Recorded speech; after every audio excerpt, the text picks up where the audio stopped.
the nuts and bolts training has been something that's really been in my heart, because we are a nonprofit. We really realize what nonprofits are going through. So folks, we are so excited about you being in the hands of Dr. V. For those of you who are on and I think you've got a couple more people who've been signing up for this event, so they might be joining in just a couple of minutes here. Well, I'm happy because I'm taping it and we can do replays and everybody can see it at their convenience. So this is being taped right now, and I definitely will be posting it on the chamber website and everything. Fantastic. Well, looking forward to it, and I'll let you get going. Okay, thank you. Once again, this is Systems and Processes for the Micro Nonprofit. It's brought to you by Nuts and Bolts Nonprofit Training, and your facilitator today is Dr. Victoria Boyd. Well, as we get started, I really want you to think about that 80% of nonprofits are considered micro entities. And you need to understand what a micro entity is, because with 80%, and if you think about the whole US business economy as a whole, 86% of the entities that make up the entire economy are considered micro entities. So what is a micro entity? That means that their annual revenue is less than $250,000, and they generally have less than 5 staff members, or what I would call full-time employees. But generally, for most micro entities, there's generally just one. It's the solopreneur, it's the entrepreneur. And I say it's just one because they might have a team, but they aren't necessarily employees. And that, in terms of how the US economy and how they rank and put people in categories, or different categories for businesses, they look at employees and whether or not you're paying workman's comp. For example, the Philanthropreneur Foundation, we only have one employee, but we have a huge team. So it's still considered micro, and it's just one employee. And guess what? That's okay, because being an entrepreneur in this day and age and what has happened in the world, it actually was a pretty good thing. So even though there's 86% or 80% of nonprofits, over 50% of those close. And that's really a sad situation. Back in 2010, and I know that sounds like forever,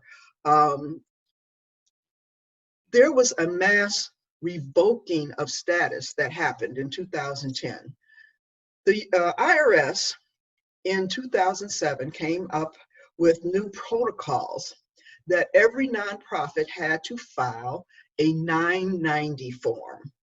And it wasn't trying to get into your business or just, tell you what you were doing wrong. They were really trying to clean up their database. They had no way of knowing which nonprofits were still functioning because they had no ongoing reporting system. Before 2007, once you got your nonprofit status, you basically, if you filed with the state, you were good. And unless you were cited for non-compliance or you were brought before them for doing something illegal and went through a whole judiciary process, you stayed on their books as being effective or being still working as an organization. So in 2007, they came up with a system called the 990, where basically you just file a card, and if you're over a certain 50,000, you file a little bit longer form, and if as the numbers go up, it becomes you file your whole financial status. But even for the micro nonprofits, as long as you file this very simple, it's called a postcard, and you do it all online, you maintain your status with the IRS. And what happened in 2007, they put this system in place. They gave everyone 3 years to comply. You had 3 years to file this 990. And after 3 years, so that would have been 2010, there were over uh, 500,000 nationally, but it was a huge number that became revoked because no one had filed their 990.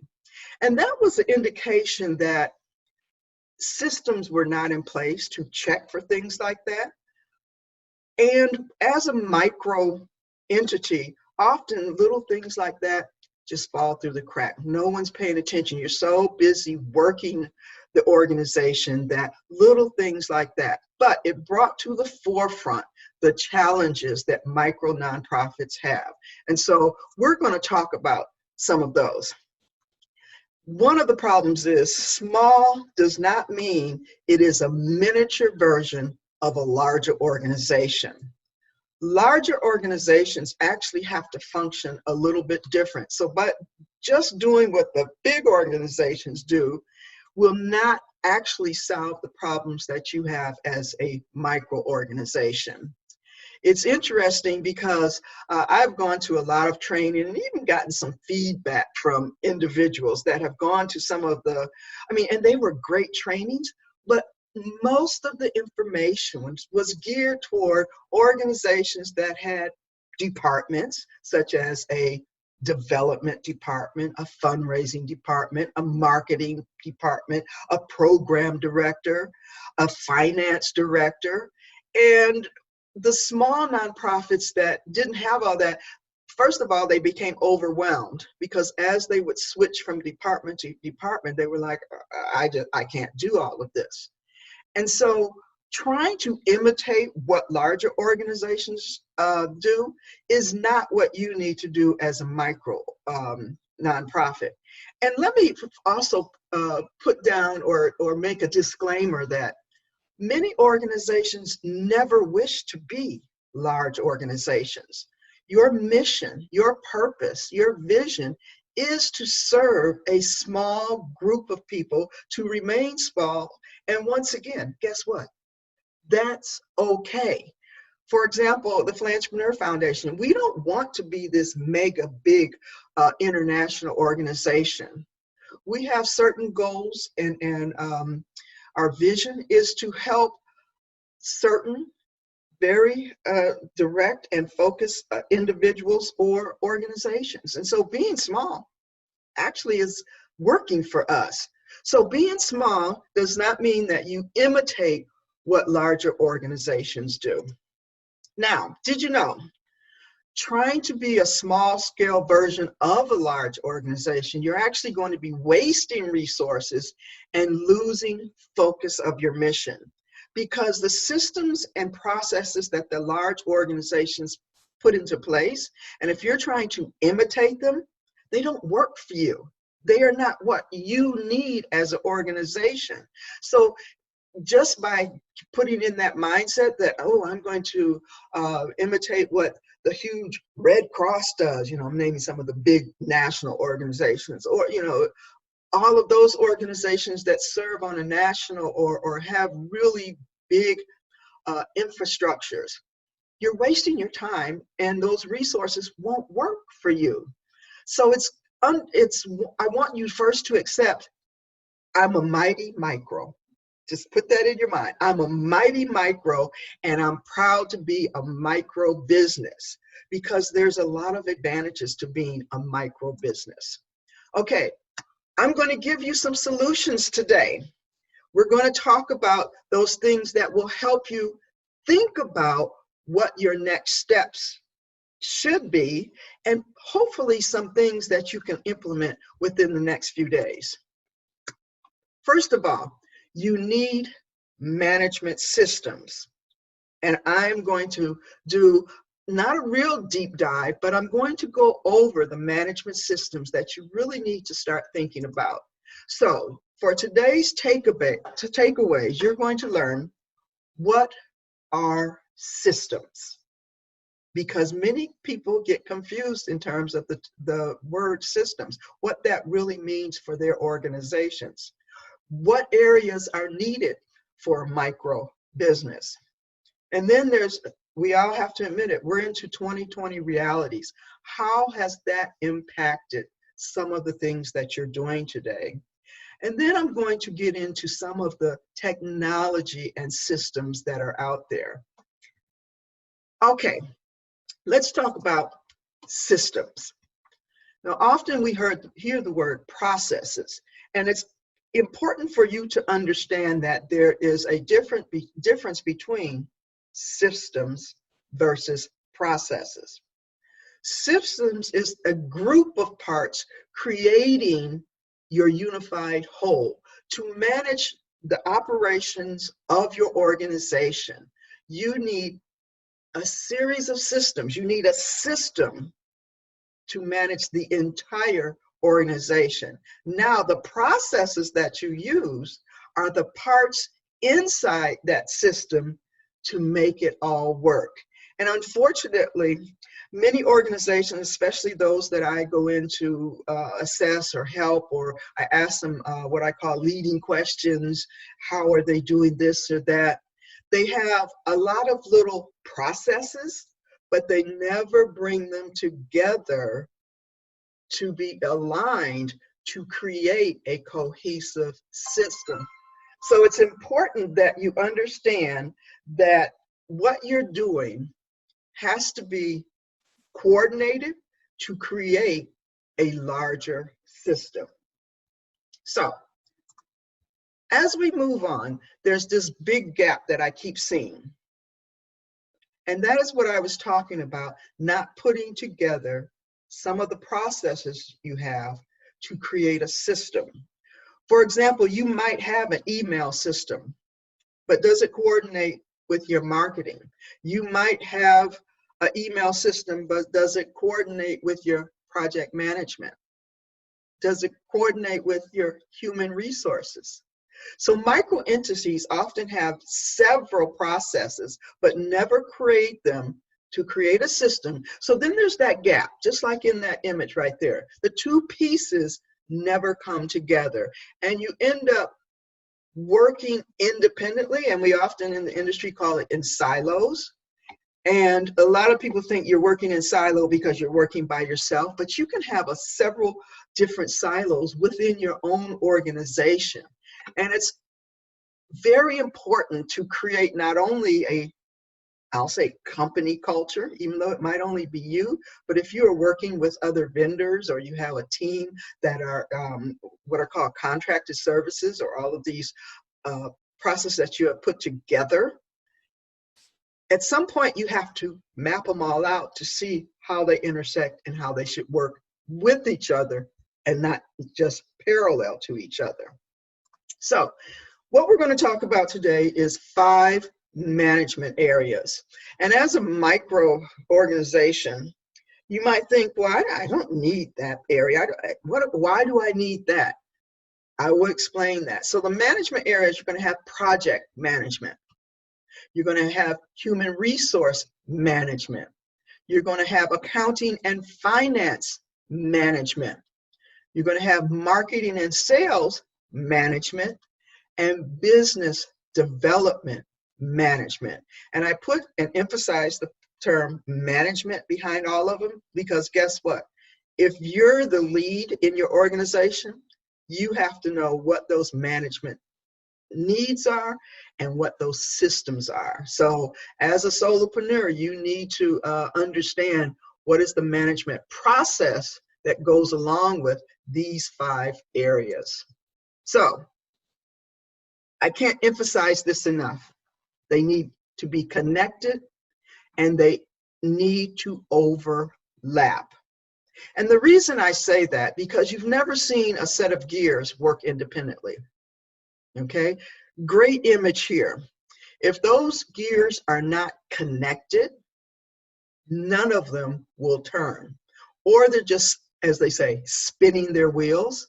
And I'm sure you've seen the concept of the hamster in a wheel, just spinning and not going anywhere. That's basically if you take one of those gears and you don't connect it to the next gear, it's just going to be circling and never going anywhere, not producing any impact or results as a result of its turning. Only when those gears connect do you create that synergy or that movement within the next gear. So I want you to think about that.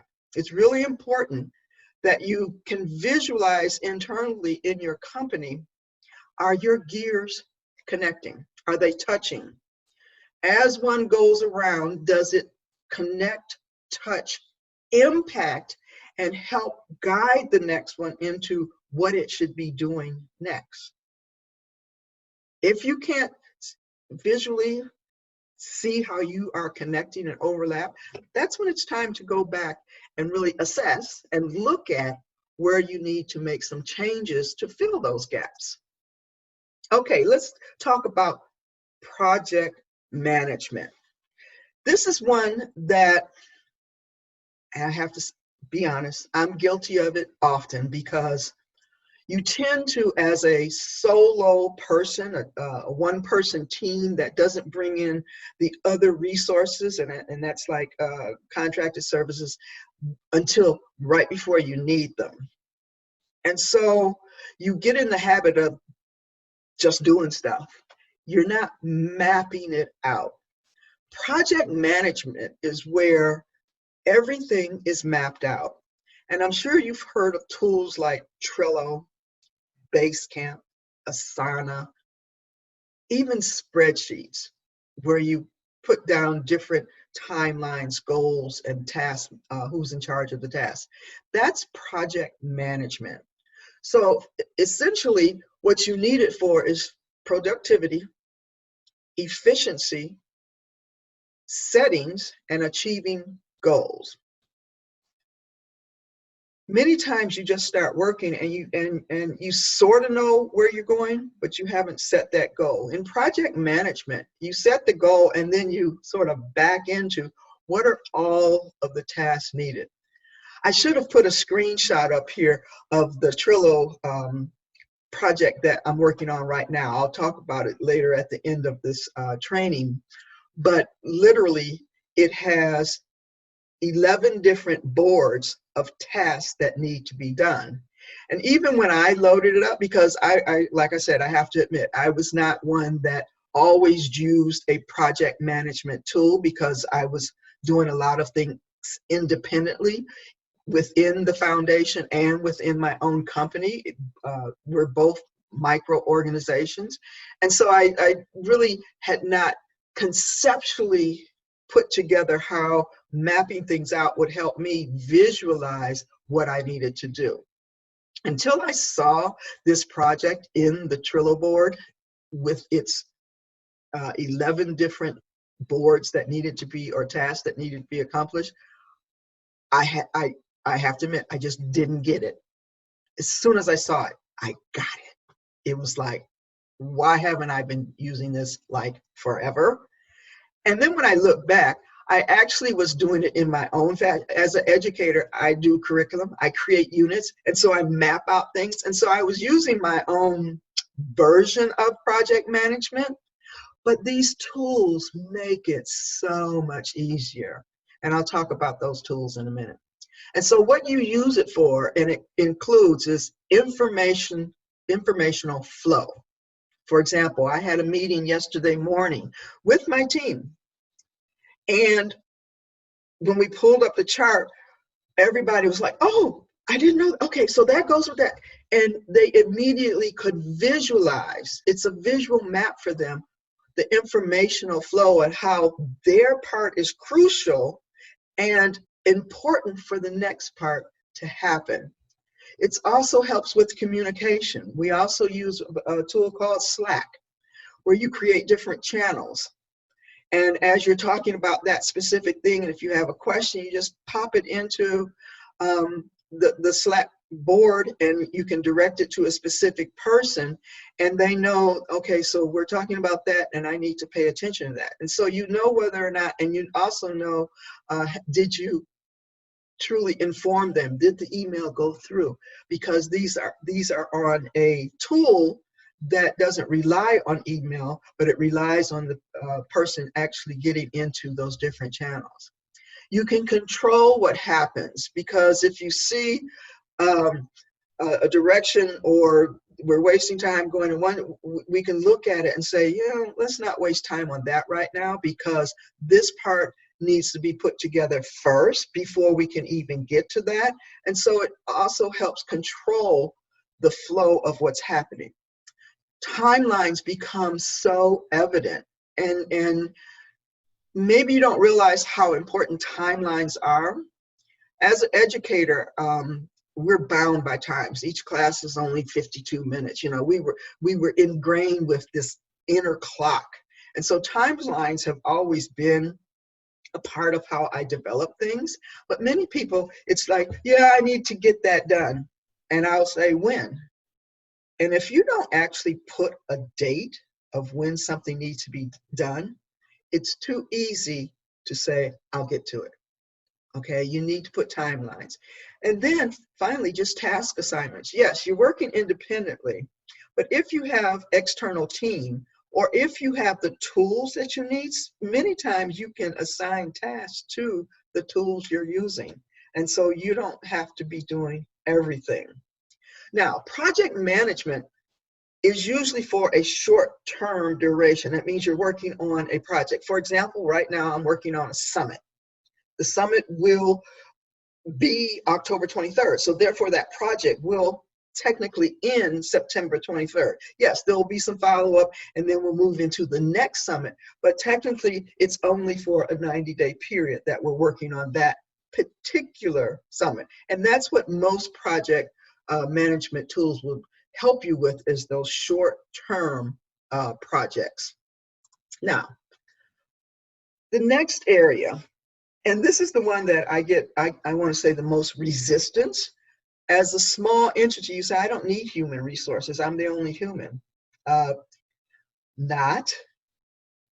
Project management. How are you managing those people that your team that are working with you? Even if they're not employees, especially in nonprofits, you get a lot of volunteers that come to help you. You seek volunteers. You reach out to them to come do specific projects or tasks. That's your human resource. That's your human capital.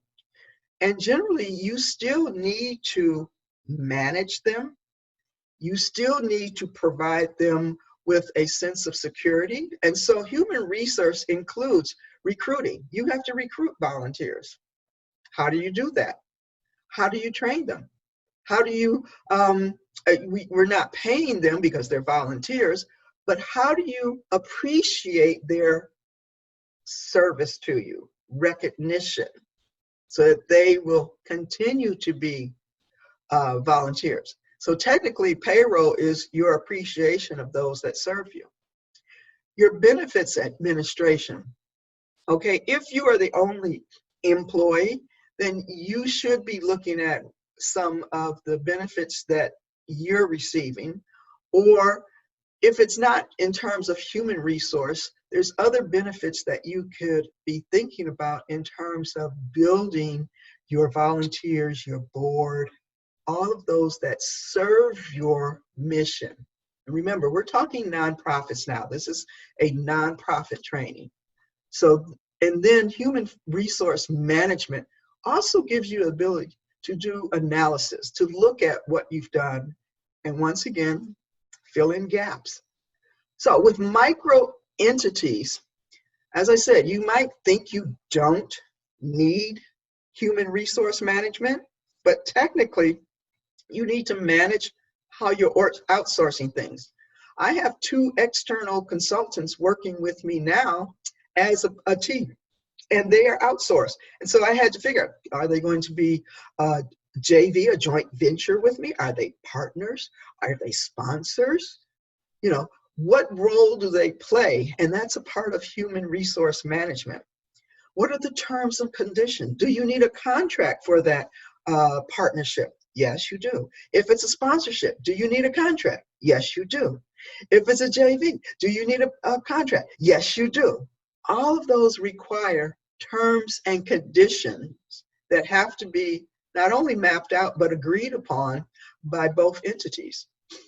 Also, human resource management will help you identify your needs. You cannot do it all. Should I repeat that? You cannot do it all. I've had to tell myself that often. Yes, I thought I was Superwoman and I could manage everything, but you cannot do it all. You need tools, resources, and support to get that. And then finally, human resource management helps you create a brand culture. If people are really dissatisfied and complaining about you as an organization, that's killing your brand and that's killing the culture. And so you want people to come and want to be and support and be a part of what your vision, mission, and values are. Now we're getting into terminology that you're used to: vision, mission, values. All of these are a part of the processes and systems that you have to put together. Accounting and finances. I know everybody runs out the door screaming and hollering when it's time to do accounting and finances. But if you think about it, it's the core of what generally you're probably thinking about most of the time. Most nonprofits are thinking about funding most of the time. It is a part of accounting and finances, but this is a process that you must think much deeper. You can't do accounting and finances, of course, if you don't have any funding. But there's so many other operational things that you need to be doing that need to have some type of analysis. So the accounting and finances will help with the process of recording any funds going in or out, even needs, what you need to raise to do something. It will help you summarize, first of all, were you effective using the funds that you got? Was it efficient? And did it have impact? And then you analyze so that you can go back and assess, where do you need to put more funds? What funds can go straight toward your programming?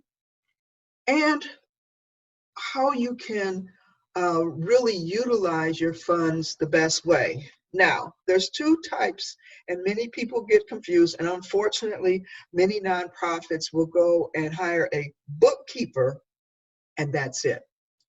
You actually need a bookkeeper and an accountant, a CPA, because as you're looking at it, you're counting pennies. Every penny counts, and then you count every penny. So what I mean by bookkeeping is the process. That is how you record revenue, expenses, and things like that. It's a person that's doing monthly reconciliations, tabulating numbers. They're the numbers person. But then you go for an annual report, or smaller ones, it might be biannual, and you actually get a full financial statement drafted that comes with not only an analysis of some directions that you might need to go, but where you are being effective and efficient and where you're not. And so now you're getting the summary, the story behind your bookkeeping. So you need accounting and finances, you need bookkeeping and an accountant. And most people, I won't say most people, many of the organizations I have seen literally just drop things into an Excel spreadsheet and just start tabulating things. There are so many great tools out there that will do all of that for you. And they have made so many discounts for the nonprofit sector.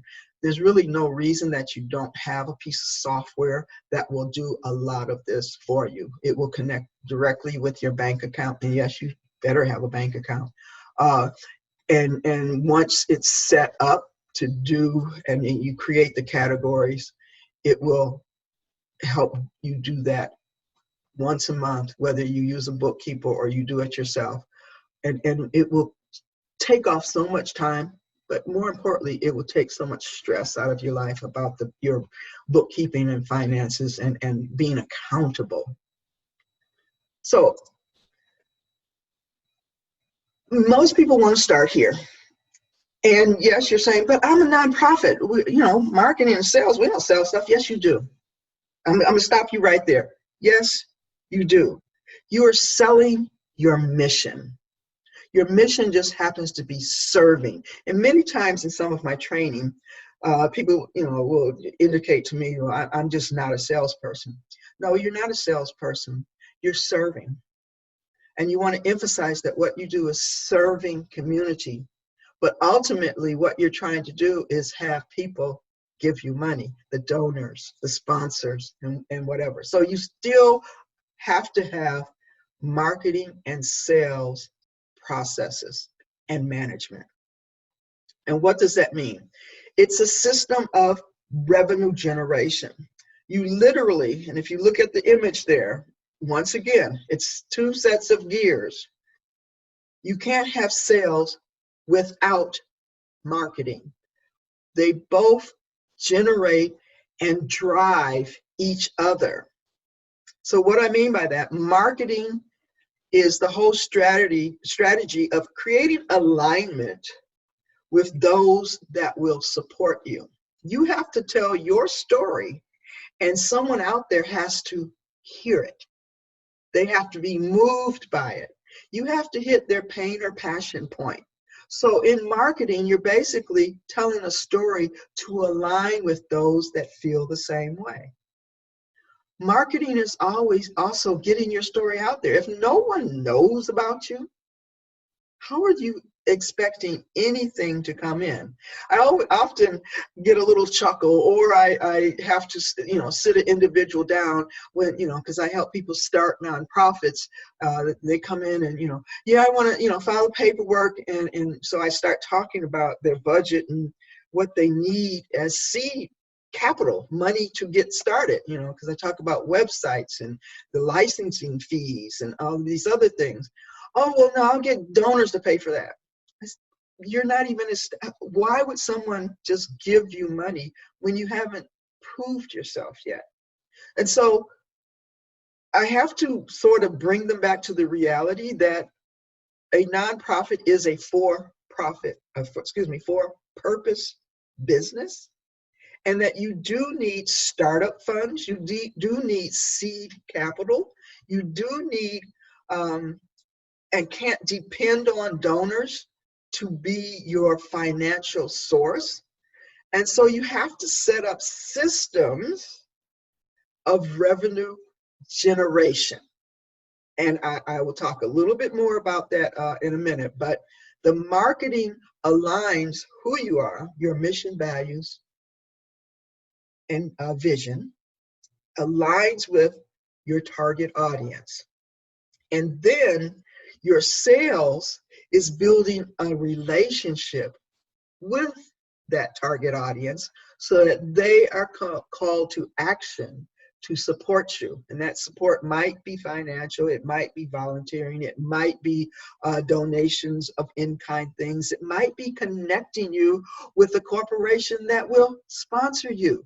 That relationship, the sales, could lead down several different avenues. So don't discount any of those things that might evolve out of marketing. And I want to really emphasize that marketing comes before fundraising. And I'll speak to that in just a moment. So the last item, or this last management system, is called business development. And this is where many micro-organizations and nonprofits, they don't even think about it. It doesn't even come into their radar. And this is not just about profit and loss. It goes way beyond profit and loss. This is not, balancing your books. Business development is often the compass that leads your strategic planning. Where are you going in the future? And I know originally I said, it's okay to be small. It's okay to be micro, but still internally, and how robust you are as a micro business, how you can improve your services, Those are all a part of business development. So it's a process where it's based in analyzing, that term came up in your finances and accounting. Analyzing was in project management because you looked at, how effective were the team being. It was in planning. Wow, that was also in project management, human resources, marketing and sales. It was in a part of organizing. I think that went across all the other areas too. And then the big point is, once you look at all those, and when you see the gaps, do you make modifications? Are you modifying based on the analysis reports and the planning and the organizing you have done? Many times, well, I'm a student of total quality management, which is the whole Edward Deming and the Zycan came from out of Japan. Total quality management and continuous improvement. You should always be analyzing and reflecting on what you did. Was it effective? Was it efficient? And how can I make it better? What is the next generation of the programs that you're offering? Even though you might stay as a micro organization, your programming can still improve. So that's the point number 2, or the bullet 2. Actions and activity intended for improvement and or growth. Yes, you might want to say that you only want to serve 25 women in your homeless shelter, and that's okay. But can you improve how you serve them? Because when you can show that you improve the impact that you're having in the community that you serve, that could lead to the 3rd bullet, which are external sponsors, collaborations, and partnerships. And that is definitely under the umbrella of business development, because they want to see that you're having an impact. So don't leave out business development as a process that you're thinking about throughout all of these other systems. So as you've seen, I have now gone through 5 different processes that need to be linked. They need to be joined and put together as a working system so that your organization can effectively do what it needs to do. Let me dig deep and a little bit more into what that means for nonprofits. Here are the 4 areas that you need to align those processes with. Obviously, your mission. Your mission is always at the heart of your organization. It's like the bullseye of what you're doing. And how will those 5 processes impact your programs? I just mentioned a little bit about that. How can you make and improve their effectiveness and efficiency? How can those 5 areas improve, increase, and create more avenues for revenue generation under funding? All of those processes will definitely enhance and improve your governance. And the reason I have operations right at the top is because those 5 systems are the basis of your organization operations. As you see, these are not separated out into different flow charts with different angles. This is a continuous cycle that all of them are working together one after another. So this is the core components of what and how a nonprofit should be functioning, and the systems and how they work together. So your operations, your solid systems will serve your mission. Your team, and I know you think I'm the team. No, you're not. You have volunteers. And once you get some systems and tools in place, there will be other people that will be supporting you. But do you have the right people on board? I've seen too many times that one negative netty, as we call them, can really ruin the energy and the progress of an organization. And then the processes. Are you creating awareness, access, and alignment with everything that you do? That's so important. And then finally, is your message making the connection between all of your processes? And I think that's been a ongoing thread that I've sort of been seeding throughout this entire presentation, that you really need to connect your systems and processes and what you're doing across your entire organization in order to be effective. What that does, it will have your house in order. And that's how I, a lot of times, start with a different organization as well. And they'll come to me, well, we want to apply for these grants. Okay, is your house in order? Do you have your finances? Do you have your, what are your systems? Blah, blah, blah. This is your house that you're putting in order. When you're in your home, you have water, you have, bathrooms and showers and heat, air conditioning, lights, electricity. Those are all systems.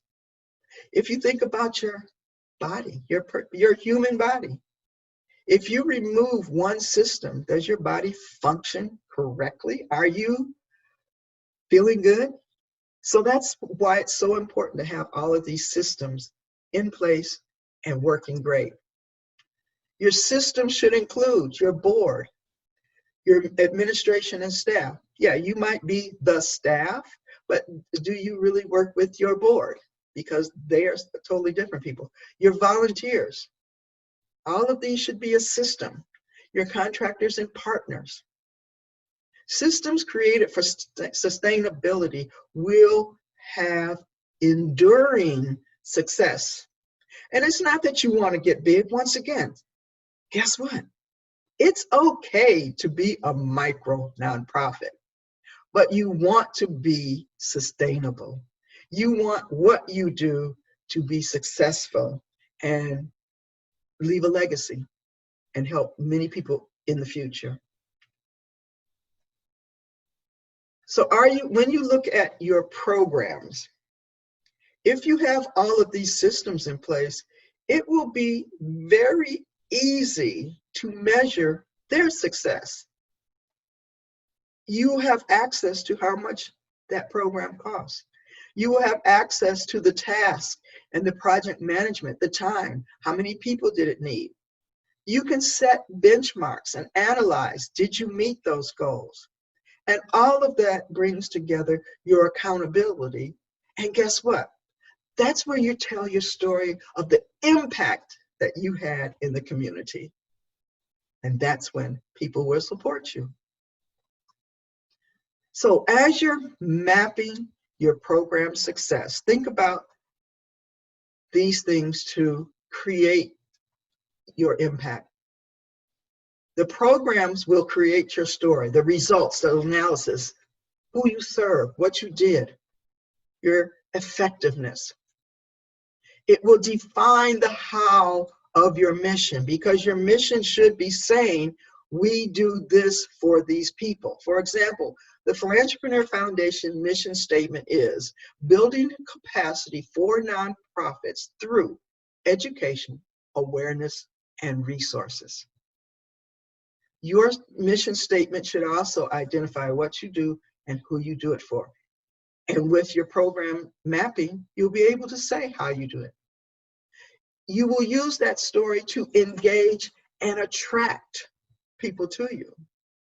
And that is the foundation for all of your funding. And I often have to, and you're probably wondering, why did you start with funding last? Because funding should come last. Even though most organizations, and just like I mentioned earlier, they come and want to start a nonprofit. Oh yeah, and I want to get a grant and do all this fundraising. Fundraising actually comes last.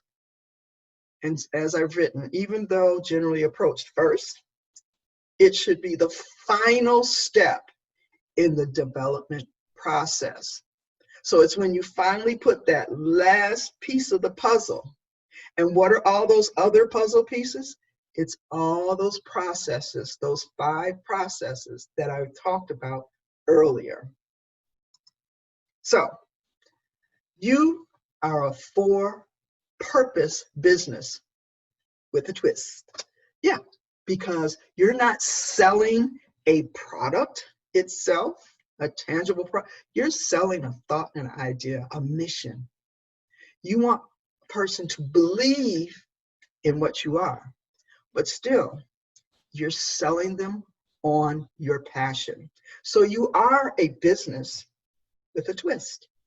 And I often want to remind people the term philanthropreneur was all about thinking of for-purpose businesses.